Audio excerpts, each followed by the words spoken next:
Let's welcome to Bhakti Steps. We are continuing our science of self-realization. There are prayers on my screen. You can repeat with me.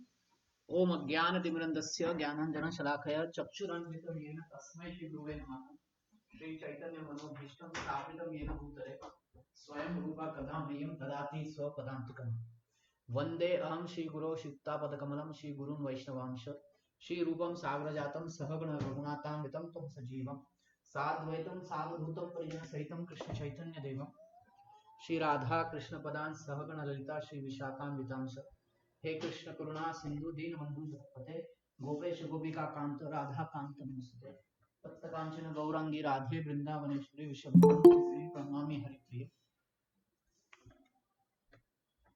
वांछाकल्पतरुभ्यश्च कृपा सिन्धुभैव च पतितानां पावनेभ्यो वैष्णवेभ्यो नमो नमः जय श्री कृष्ण चैतन्य प्रभु नित्यानंद श्री अद्वैत गदाधर शिवासादि गौर भक्तवृंद हरे Krishna Krishna Krishna Hare Hare Hare Ram Ram Ram Hare Hare. So welcome to Bhakti Steps. We are reading from Science Civilization chapter 7. We will start. Okay. So returning to the eternal religion, Srila Prabhupada arrives in America.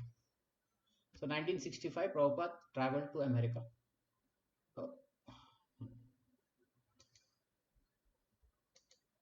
1965 Prabhupada traveled to America, and that time he wrote a prayer on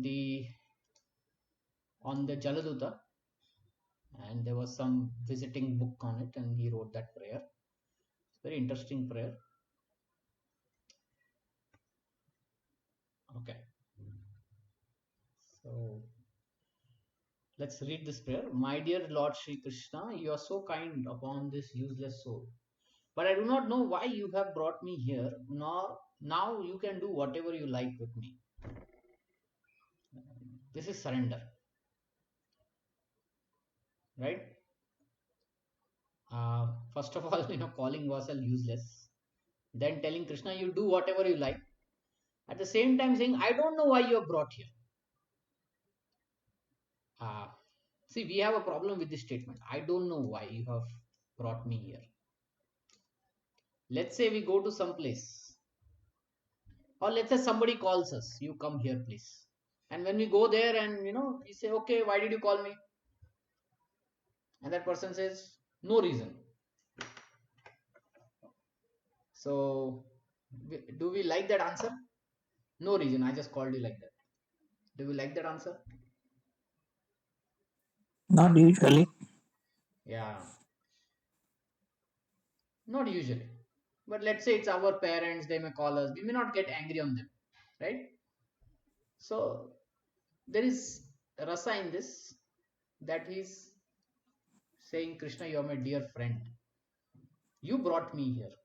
Now you do whatever you like with me. So there's a friendship rasa here. But I guess you have some business here. Otherwise, why would have you bring me to this terrible place? See, Prabhupada also has some issue with that. But he says, Krishna, you may have some business and I'm your servant. So you have some plan. You will reveal it later.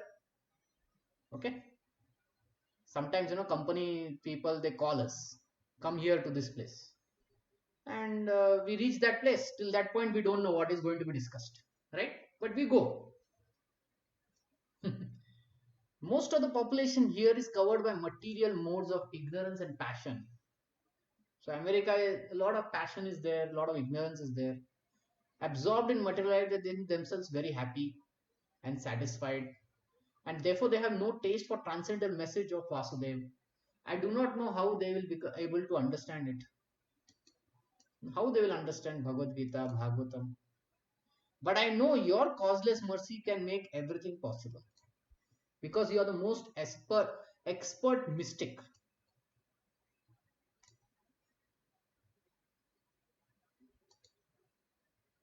Mystic is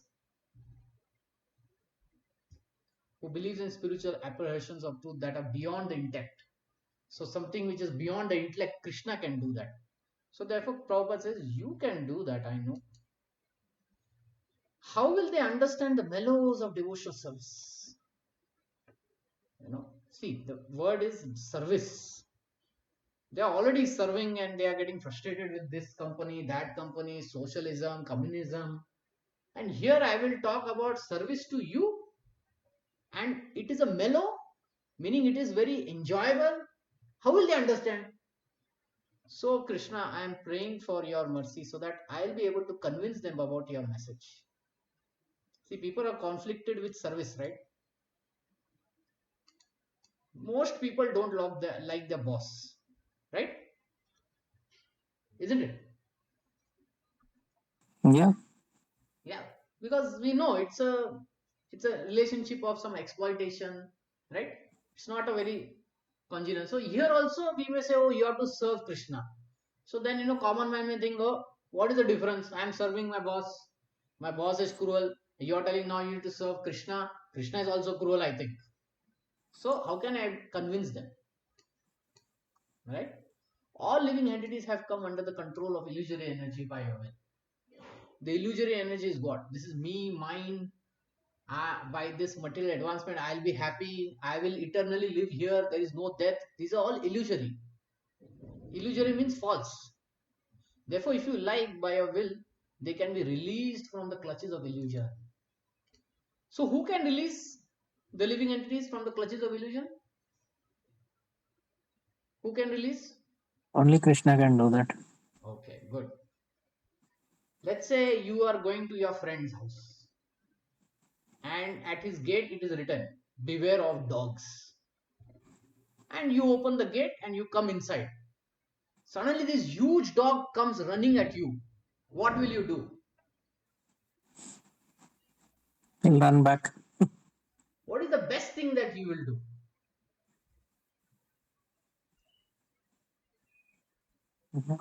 Pray for Krishna. Natural instinct is to run back, run away. Okay. What is the better thing than that? Just try to stay still there. Okay. Anything other? Call the owner. Call the owner. Call your friend. Now, let's say your friend is pretty far away inside and he hears your voice. And let's say the dog's name is Rocky. And you say, hey, Rahul, this dog is after me. Only one line, okay? And your friend is somewhere inside the house in some third bedroom. And he hears what you are saying. What will your friend do? What he will do? You just call the dog. Yeah. He will shout on top of his voice and say, Rocky, stop. Right? Is that instruction enough for the dog to stop? Mostly, yes. Yes, it is. That is the nature of a dog. Once it hears the order of the master, even if the master is not in front, just by the voice, stop, Rocky, he understands, he doesn't have to do anything.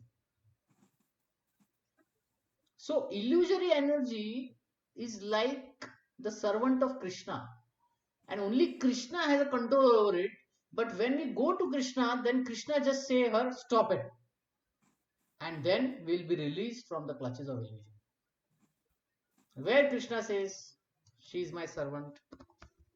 There are two places he says, Maya Adakshena Prakriti Suyate Sacharacharam. I forgot which verse it is. Maya, yeah, this one. Maya Adakshena Prakriti 9.10. Maya Adakshena Prakriti Suyate Sacharacharam Hetanunena Konte Jagat Parivartate. Maya Adakshena. Under my superintendence, this Prakriti is working. This illusory energy is Durga herself. In Brahma Samhita, Krishna says,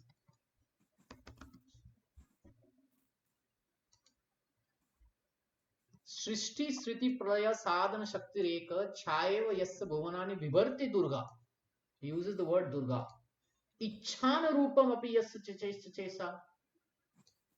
According to my Ichha, she is working. Govindam Adi Purusham Tamaham Bhajami.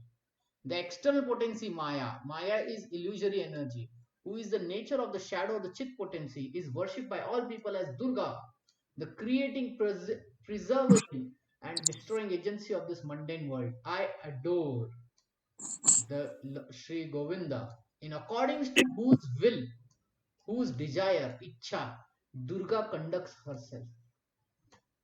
So when we surrender to Krishna, Krishna can release us. Why? Because this illusionary power is under Krishna's control. No one else can release us. I wish you may deliver them. Therefore, if you so desire their deliverance, then only will they be understand your message. So we'll understand Krishna's message by Krishna's mercy. That is there. The words of Srimad Bhagavatam are an incarnation, and if a sober person repeatedly receives them with a submissive oral reception, then he'll be able to understand your message. If simply by hearing very attentively the message of Bhagavatam, Bhagavad Gita, we will advance. Where does Krishna says in Bhagavad Gita, just by hearing you advance? Do you know?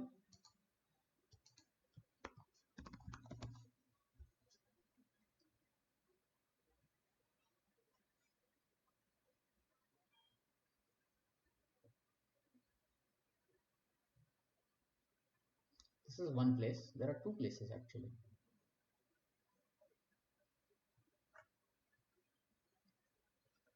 Hearing. Such translation.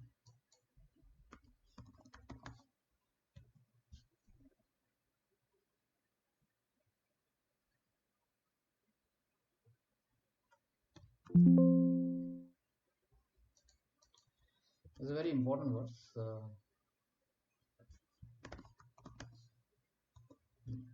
That's it.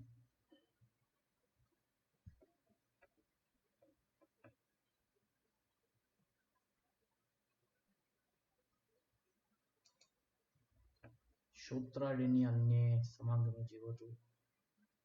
Yeah, hearing process is here. There is one more.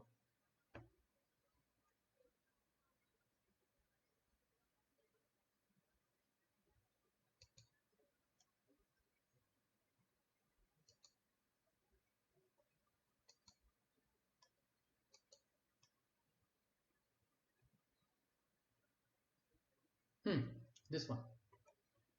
I think this is 13.26. 13.26. 13.26. Yeah. This is, yeah. Again, there are those who, although not conversant in spiritual knowledge, okay, those who don't know what is spiritual knowledge, begin to worship the Supreme Person Sri Krishna upon hearing about him from others, from hearing about him from devotees and Guru. Because of that tendency to hear from authorities, they ascend the path of birth and death. You see, Mrityu Samsaraha. We will come out of Mrityu Samsara just by hearing from Guru and Shastras and Vaishnavas and devotees about Sri Krishna in from Bhagavatam, Bhagavad Gita, Vishnu Puran, Mahabharata, Ramayana, and so many things. So if we just submissively give the oral reception, it is enough. In the Bhagavatam, it is said 1 to 17. Sri Krishna, the personality of Godhead. Can someone read this? Can someone volunteer to read this? Sure, Prabhuji. Yeah, go ahead. It is said in Srimad Bhagavatam 1.2, 17 to 21, Sri Krishna, the personality of Godhead, who is the Paramatma, super soul, in everyone's heart and the benefactor of the truthful devotee, cleanses desire for material enjoyment from the heart of the devotee who has developed the urge to hear his messages, which are in themselves virtuous when properly heard and chanted. By regular attendance in classes on the Bhagavatam and by rendering of service to the pure devotee, all that is troublesome to the heart is almost completely destroyed. And loving service unto the personality of Godhead, who is praised with transcendental songs, is established as an irrevocable fact. As soon as the irrevocable loving service is established in the heart, the effects of nature's modes of passion and ignorance, such as lust, desire, and hankering, disappear from the heart. Then the devotee is established in goodness and he becomes completely happy. Thus, established in the mode of unalloyed goodness, the man whose mind has been enlivened by contact with devotional service to the Lord gains positive scientific knowledge of the personality of Godhead in the stage of liberation from all material association. Thus, the knot in the heart is pierced and all misgivings are cut to pieces. The chain of fruitive actions is terminated when one sees the self as master. Shall I continue, Prabhuji? Now wait. He will become liberated from the influence of the three modes. Ignorance and passion, and thus inauspicious thing accumulated in the core of the heart will disappear. So just by giving oral reception to the message of Krishna from Bhagavad Gita Bhagavatam, passion, desire, and ignorance, they will disappear from the heart. Goodness will get established. Sattva gun. In the Bhagavad Gita classes, you are reading through 14th chapter of Bhagavad Gita, right? Where Sattva gun is explained. So the Sattva gun will come. And by this Sattva gun, one will gain positive scientific knowledge of the personality of Godhead and then liberate from the material association. Thus the heart is cleaned off. Okay. So Prabhupada is saying, how will I make them understand this message? I am very unfortunate, unqualified, most fallen. Therefore, I am seeking your benediction so that I can convince them, for I am powerless to do so on my own. So, this is humility.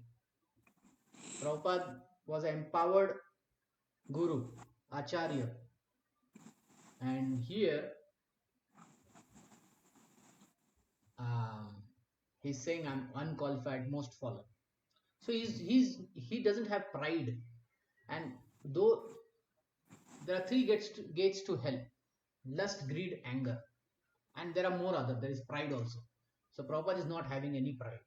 He is begging to Krishna, I am powerless. You give me the power. Somehow or the other, O Lord, you have brought me here to speak. Now, my Lord, it's up to you to make me a success or failure as you like. Interesting. Not just success. Prabhupada is open for failure also. So, can you give me two examples from Ramayana where one devotee was successful and another devotee was failed? One devotee was successful in getting Sita back. One devotee failed while getting Sita back. The names of those devotees. Is it Hanuman, Prabhuji, for successful? Yes, and failure? Hint, it was a bird. Jatayu? Yes. So, Jatayu failed, right? Isn't it? He couldn't get Sita back.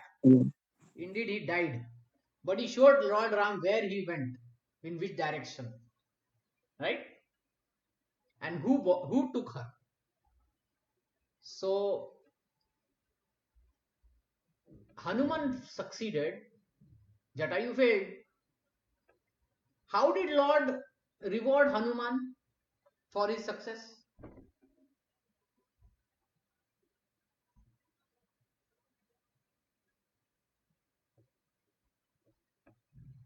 Hmm? Again, hint, Prabhuji. What? Hint, Prabhuji. Oh, okay. He embraced him. Right? He embraced him. And second Yeah. is, how did Sri Ram uh, rewarded Jatayu? He took him back home, back to God. He Back sent got it, him yeah. back to God. Yes. For our success in the company, how does our boss reward? Bonus. Bonus, promotion, whatever. If we become a failure, how does our boss reward? No promotion. No pay hike. No pay hike. And sometimes it's the risk also. Yeah. In layoff, you may get Worst case, removed, worst case right? scenarios, yeah. But look at this. Krishna is a master who will reward even for success. I mean, success, of course. And for failure also, he will reward. So that is the point I was saying. Devotional service to Krishna is is very joyful, it is very pleasing. The reason is there is no concept of success or failure. You just have to attempt. If it leads to success, good. If it leads to failure also, it is good. Have you seen of such a master? Have you heard of such a master who will be happy with your failure also and he will be happy with your success? Huh? Have you seen such masters? Who in this world are happy with our success and with happy with our failure? Can you name them? Yeah, usually parents are irrespective of the kids' achievement, success Oh, or but that is failure. only They are when good. the child is very small, when the child is baby, toddler. But when Not the child necessarily, becomes probably 16 even when years they old, grow up then also. Even when they grow up also, we are behind them only, right? Irrespective of whether they succeed or not. you have good parent, you are a good parent. But is that the case outside?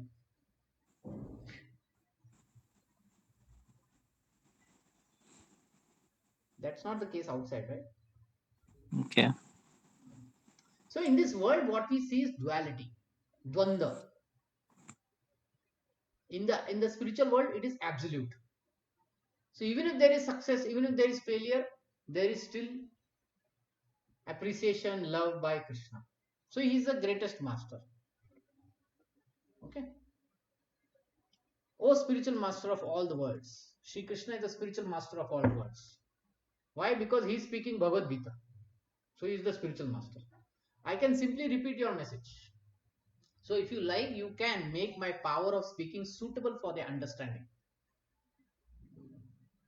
So I'll become like a parrot and I will speak, speak, speak.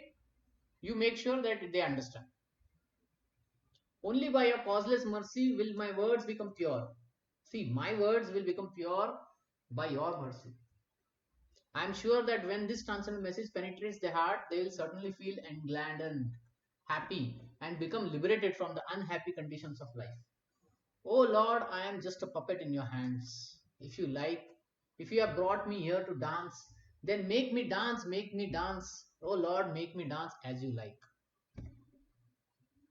You know, puppets have strings, and then there's a puppeteer who will make the puppet dance.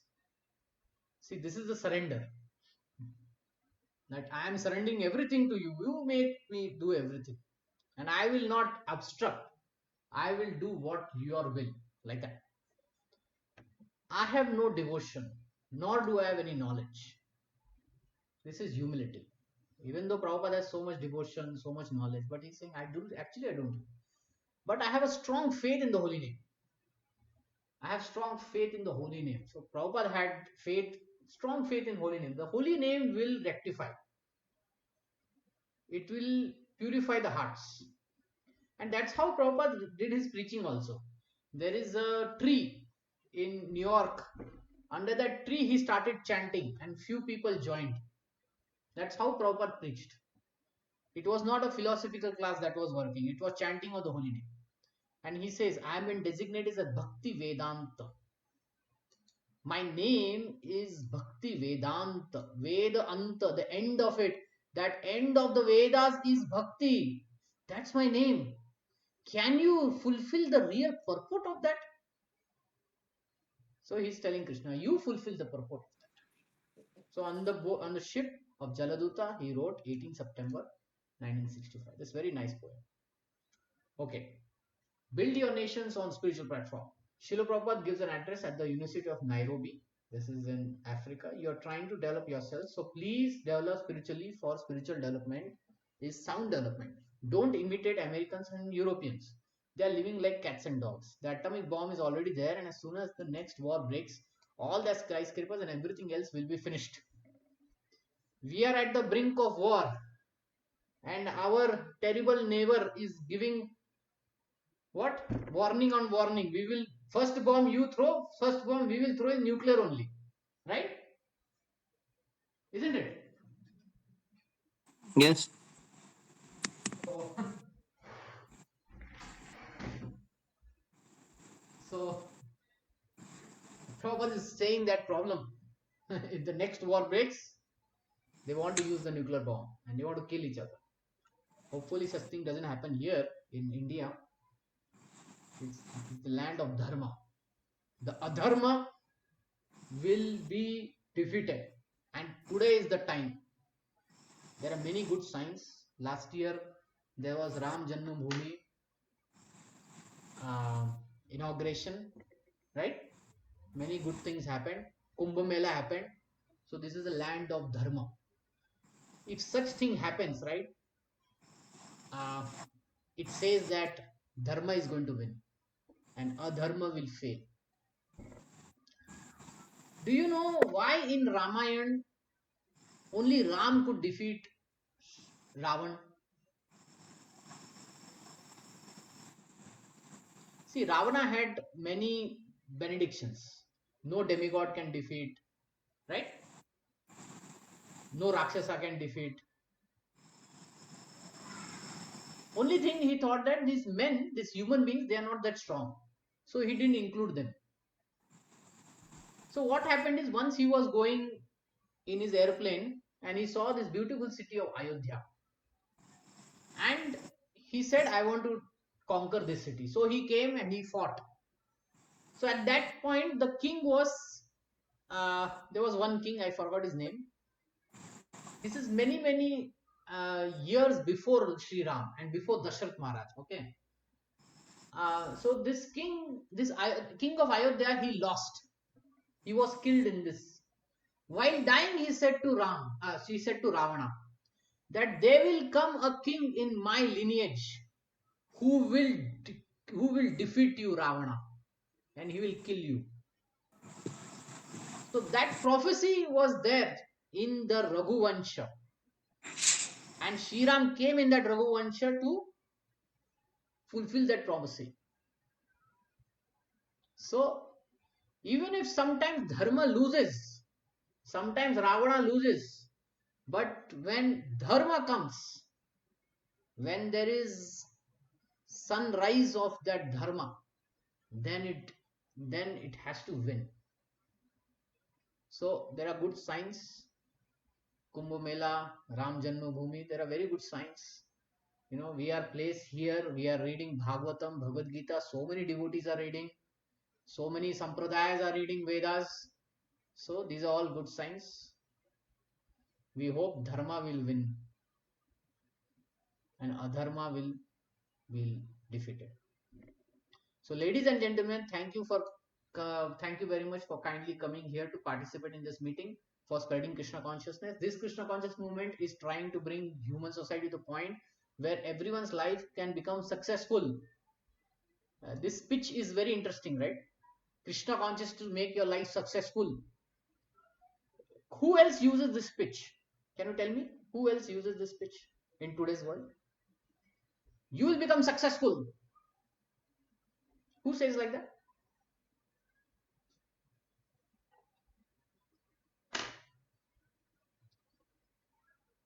You know, so many YouTube videos, if you watch YouTube videos, there are ads, and then one person stands there and says, I am here to make your life successful. Who are these people who use this pitch?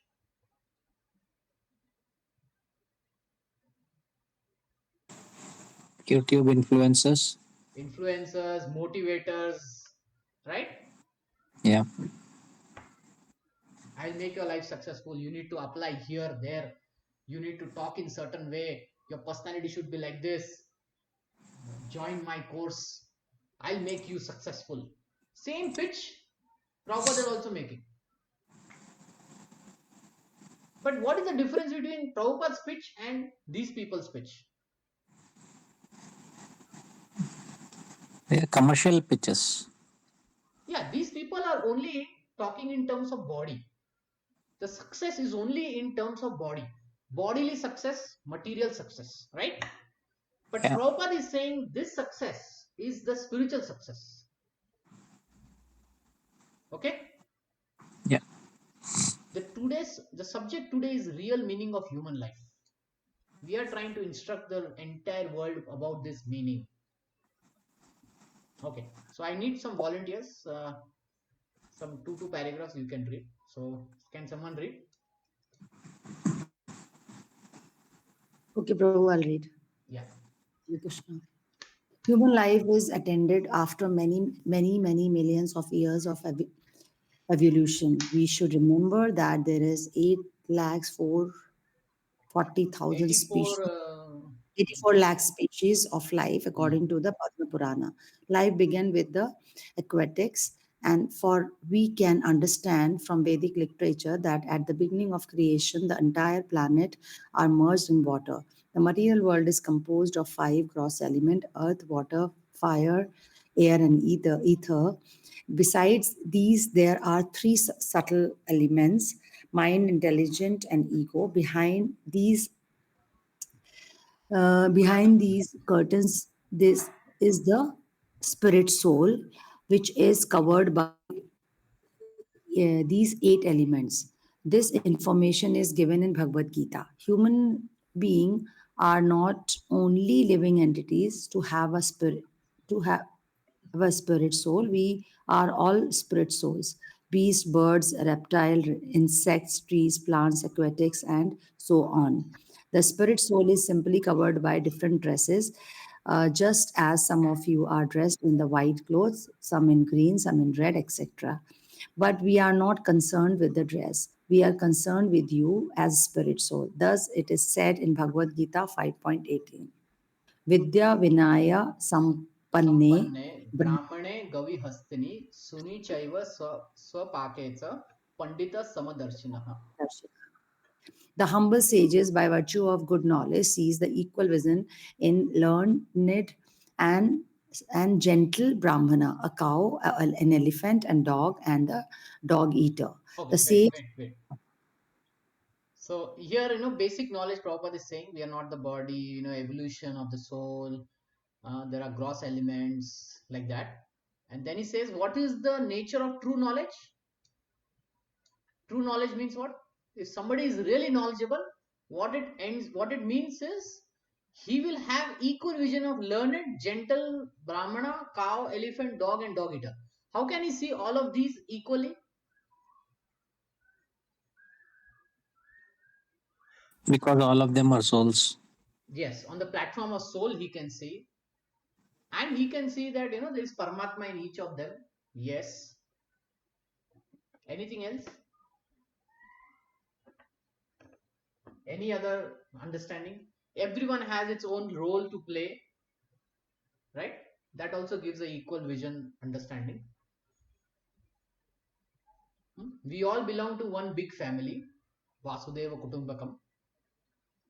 So this is true knowledge. So Vedic PhD is this. Vedic education is this. What is knowledge according to modern science? Equal vision is not achieved by that, right? Equal vision is not achieved. There is distinction based on color, intelligence, species. But spiritual knowledge, we get equal vision. Material knowledge, we make distinctions.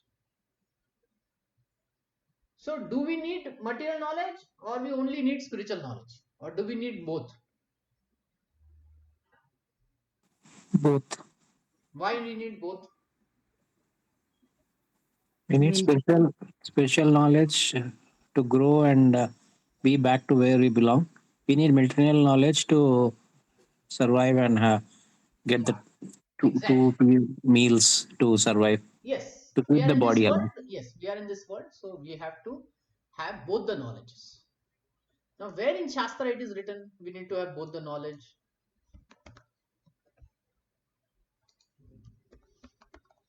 So in Ishopanishad, this is the verse, mantra 11. Vidyam sa avidyam sa. So yes, tat vedo bhayam saha avidyayam nirtuyam tattve vidya amritam ashnute. See, vidya is there, avidya is also there. Through avidya, what we get? Mrityum. And through vidya, what we get? Amritam. Only one who can learn the process of nishanas, avidya, and that of vidya, transcendent knowledge, side by side. See, this word is very important. Side by side. Can transcend the influence of repeated birth and death and enjoy the full blessings of immortality. So we have to take help of both knowledge Right? Side by side. And then we can achieve material progress also, material prosperity, peace, prosperity, and we can achieve spiritual success also. That is liberation, mukti. Getting? Yes, Prabhuji.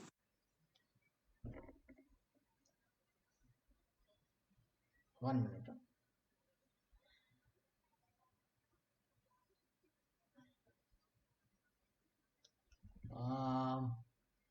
Yeah. So in today's world, which is the knowledge that we are learning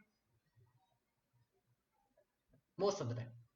Primarily material knowledge. Yeah, we are learning only posters, nations. So we are doing some material progress, agreed.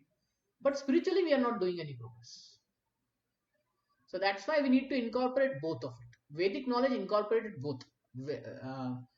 Vidya, avidya, both.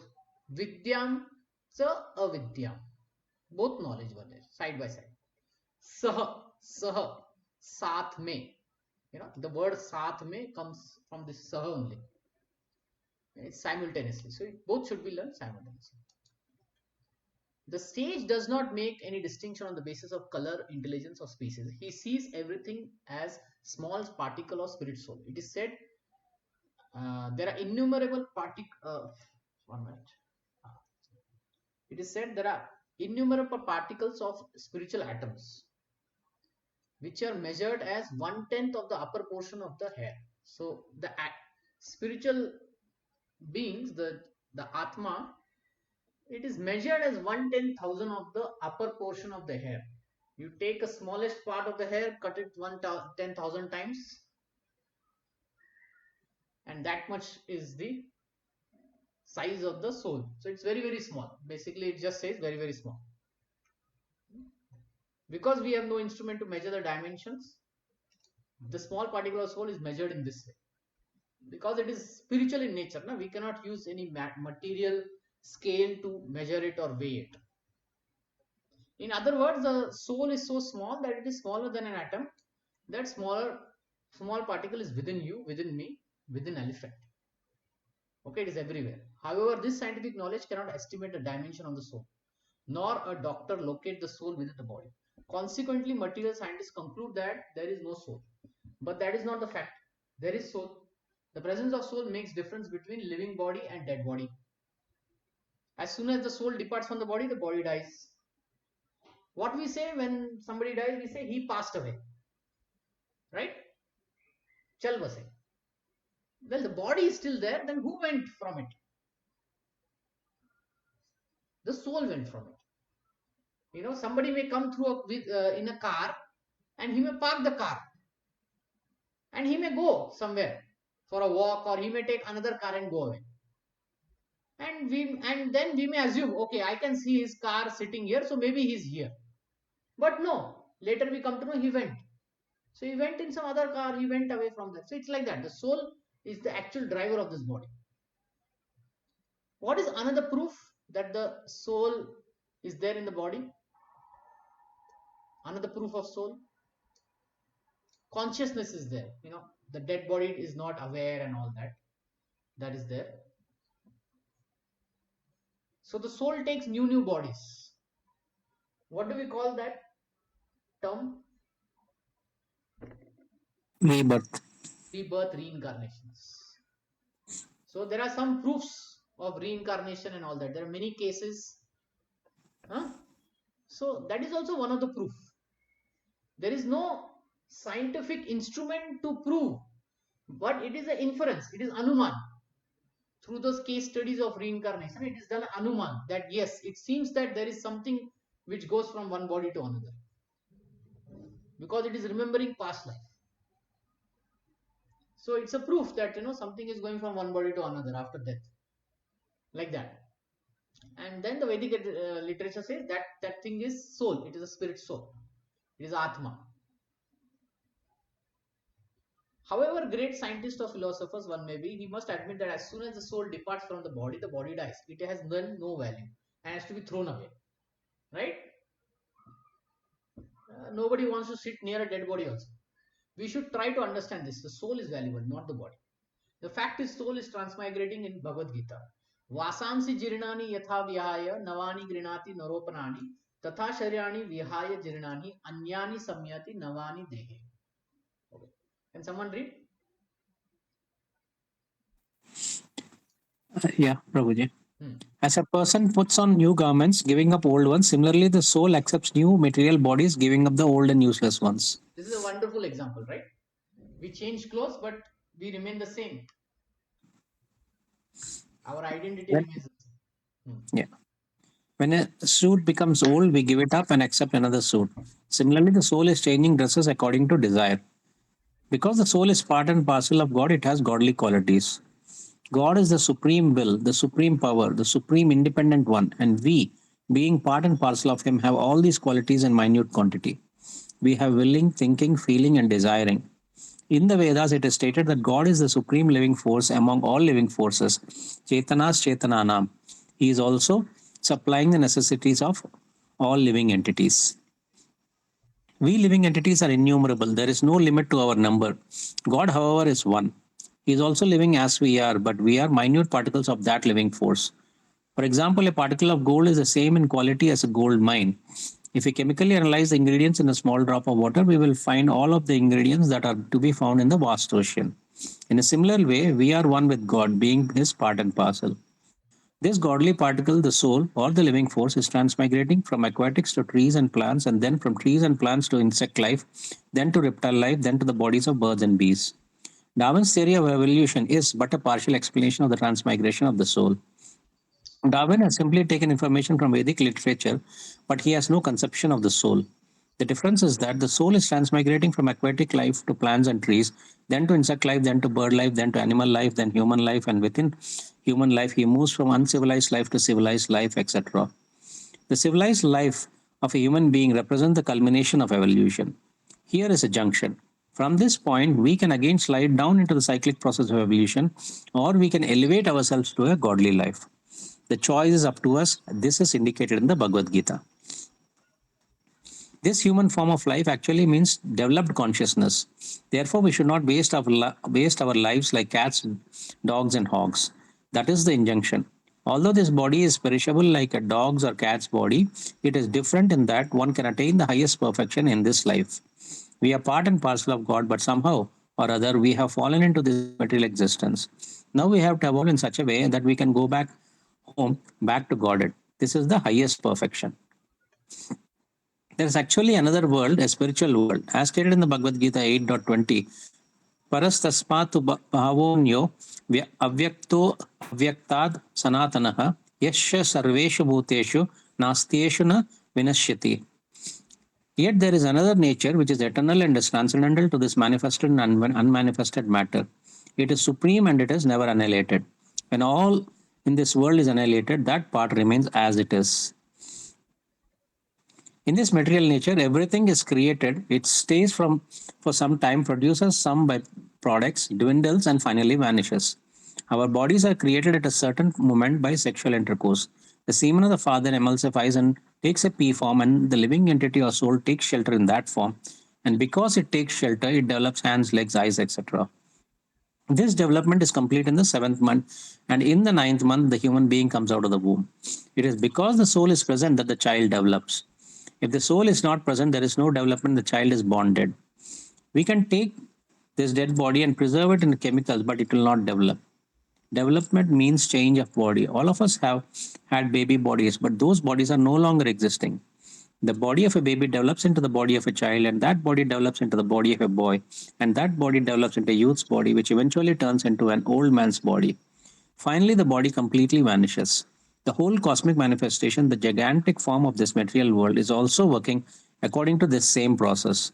It is created at a certain point, it develops, it is maintained, and at a certain stage, it is dissolved. That is the nature of the material world. It is manifest at a certain interval, and again it vanishes. Bhutva bhutva praliyate. The word bhava means nature. There is another nature which never dissolves, which is eternal. As jivas, spirit souls, we are also eternal. This is verified in the Bhagavad Gita 2.20. Na jayate mrityate va kadachan. Na jayate Mriyate mriyate va va kadachan. Nayam bhutva भविताव न भूयः अजो नित्या शाश्वतो या अयं पुराणो न हन्यते हन्यमाने शरीरे. For the soul there is neither birth nor death, nor having once been does he ever cease to be. He is unborn, eternal, ever existing, undying, and primeval. He is not slain when the body is slain. Yeah, wait. So a lot of things Prabhupada is saying, we have heard this, right? About the soul, about the spiritual world. So Prabhupada is giving all these points here. That our aim needs to be there, not just live like dogs and cats. And dogs and cats have no higher purpose in life. So human birth is meant to that higher purpose in life. Just as God treat. Yeah. Just as God has no birth or death, we spirit souls can have neither birth nor death, but because we think, I am this body, we consider that we are born and that we die. Such thinking is called Maya or illusion. And as soon as we get out of this illusion of identifying the soul with the body, we attain the stage called Brahma Bhuta. When one realizes Aham Brahmasmi, I am not this body, I am spirit soul, part and parcel of the Supreme Brahman, he attains what is called Brahman realization. As soon as Brahman realization is attained, one becomes happy. Is this not a fact? If you understand clearly that you have no birth and death, that you are eternal, will you not become happy? Yes, certainly. Thus, when one is Brahman realized, spiritually realized, he has no more to do with hankering or lamentation. The whole world is simple. Wait. So one devotee told a very nice story. So once, in Europe or somewhere, they were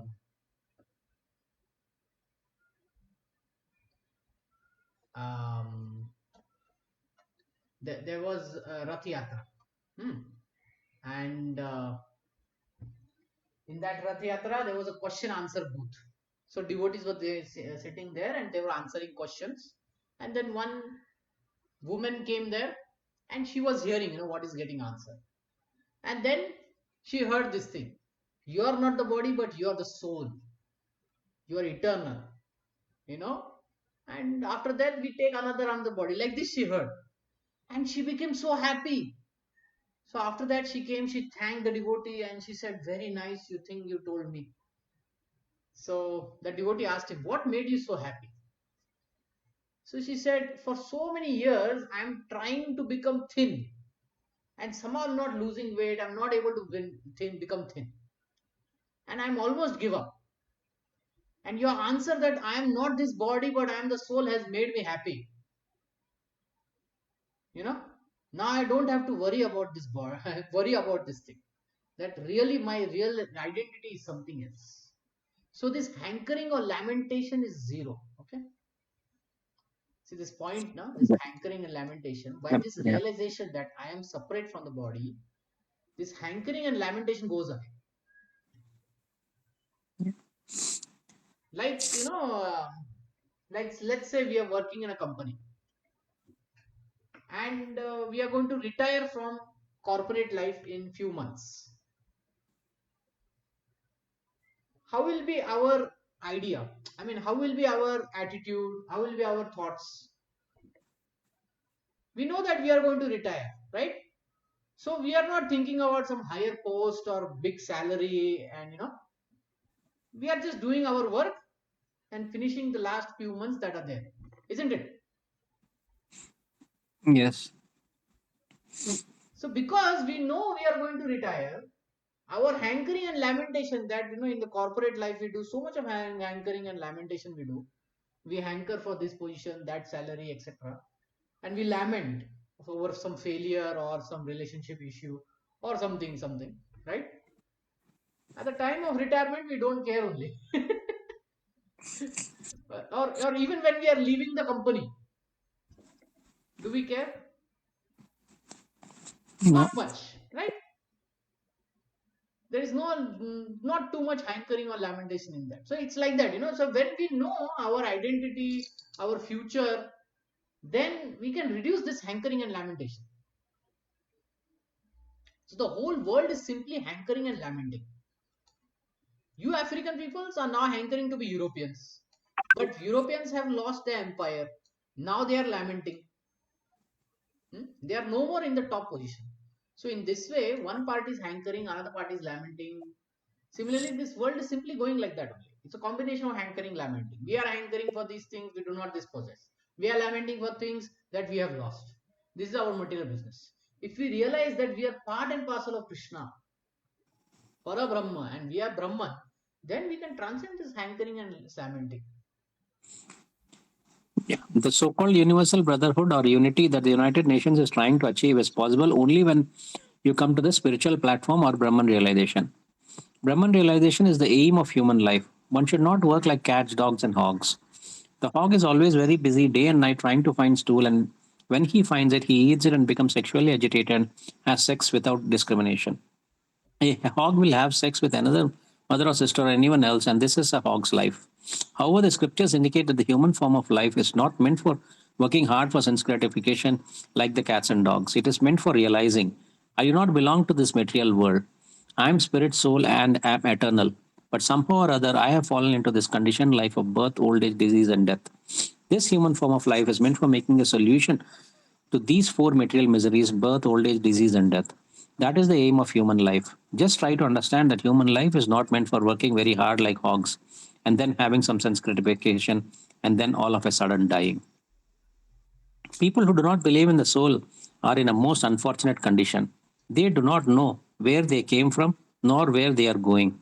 Knowledge of the soul is the most important knowledge, but it is not discussed in any university. But what is this constitution of this body? What is the distinction between a dead body and a living body? Why is the body living? What is the condition of the body and what is its what is its value? No one is presently studying these questions, but by this Krishna conscious movement, we are trying to educate people so that they can understand that they are not these bodies but are spirit souls. The business of human life is different from the business of cats and dogs. That is our message.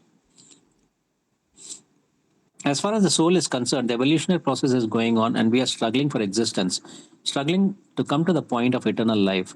That eternal life is possible. If you try your best in this human form of life, in your next life, you can get a spiritual body. Your spiritual body is already within you and it will develop as soon as you become free from the contamination of this material existence. That is the aim of human life. People do not know what actual self interest is. It is to realize oneself, to realize I am part and parcel of God and I have to return to the kingdom of God to join with God. Just as we have a social life here, God has a social life in the spiritual kingdom. You can join Him there. It is not that after this body is finished, you become void.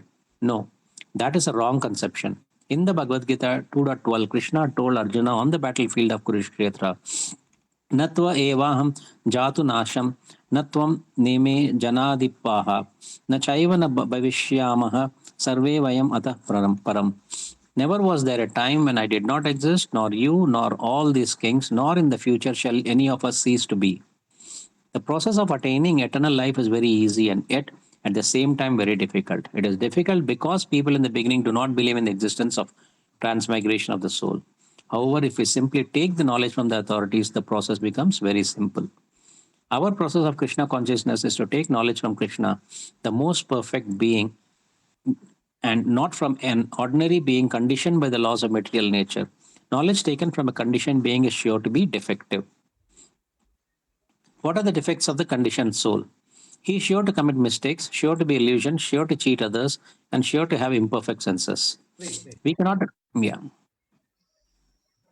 Let's see how long. Okay, we won't be able to finish. Okay. So, where are we? Yeah. So, what happens when we go to the spiritual sky? Hmm? Do we become void or what happens? We get a spiritual body. Yeah. So this is Vaikuntha planet. We get Vaikuntha. We go to Vaikuntha planets where we can serve Krishna in relationships. This is a very important concept to understand. In the material world, there are many relationships, but there is duality. So sometimes we love, sometimes we hate the same thing. Okay. There is distress here, but it's an inverted reflection of the real tree that is there in the spiritual world. So this is just a reflection. In the reflection, we won't get happiness. But in the real tree, the real fruits are there. So there we can have relationship with Krishna as a friend, as a parent, as a servant, and as a conjugal lover. Okay. So all these relationships are there, but it is both happiness, sadness, everything is happy only over there. So that's why it's called absolute truth, absolute world, because the happiness is absolute. Plus 1 is also plus 1, and minus 1 is also minus 1. You know that, right? Mod of minus 1 is also 1. So it's the absolute. So in the absolute case, the negative also is positive only. But in the duality, it is separate. Negative is painful, positive is happy living. So therefore, in this world, we will have duality. But when we go to the spiritual world, the emotions will be there. But any emotion we take, it will lead to positive only. Now, how do we get all this knowledge? Because we cannot produce this kind of knowledge, Vedic knowledge, Bhagavad Gita. How can we produce? Because we commit mistakes. All of us commit mistakes. We can be illusioned. Illusion means uh, we can be fooled. People can cheat us, and our senses are also imperfect. Senses are imperfect means, like our eyes cannot see beyond this wall. Our ears can only listen to certain frequencies. Do you know of any dog whistle? Have you heard about dog whistle? Huh? Have you heard about dog whistle?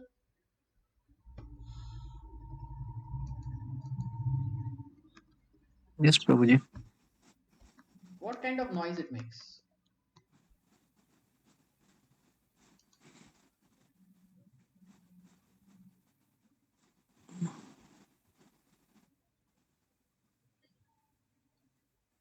Humans cannot hear, but only animals, dogs can hear. So if you use this dog whistle, you cannot hear this. Only dogs can hear. So isn't our senses are imperfect? Imperfect in sense they are not. They are limited basically. They are limited. So we can make mistakes. We can be fooled. We can be cheated like that. Then how come this Vedic knowledge comes to us? We cannot attain knowledge perfectly because we want to cheat others. Our senses are imperfect. Although our senses are imperfect, we are very proud of our eyes. We want to see everything. Therefore, someone can say, "Show me God." The answer is yes. Why can't you see God at every moment? So the way to see God is we have to see God's hands in everything. God in everything. Krishna says, Rasoham api konteya. I am taste of water. So when we drink water, the taste is there, and that taste is God. Prabhashmi Shashi Surya. These I am sunshine, moonshine. So whenever we in the morning when sunshine comes or in the night moonshine comes, we should say this is Krishna. So this is how we see Krishna everywhere. Hmm? Everything is coming from him. If you want to be God conscious, this is the way to be God conscious. Krishna is in the taste, Krishna is in the sun, Krishna is in the moon, they are the eyes, they are ears, he is everywhere. You have to simply follow the prescribed methods. Bhagavad Gita 8.55 it says, Tato mam tatoto natva. We must simply try to understand God in truth and try to understand his appearance, disappearance, and functions. When we try to understand him in truth, we immediately enter into the kingdom of God. After quitting this body, the person who understands God or Krishna does not come back. Naiti mamitus Arjuna. We don't come back. We don't come back. Can we complete? No.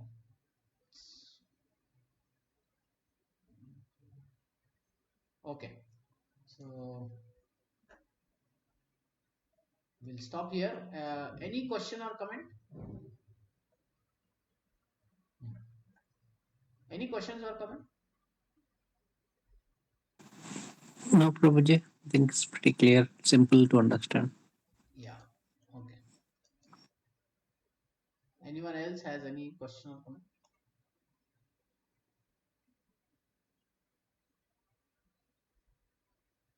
No, Prabhu, thank you. Okay, so thank you very much. Hare Krishna. We'll meet next week and continue. Srila Hare Prabhupada. Krishna.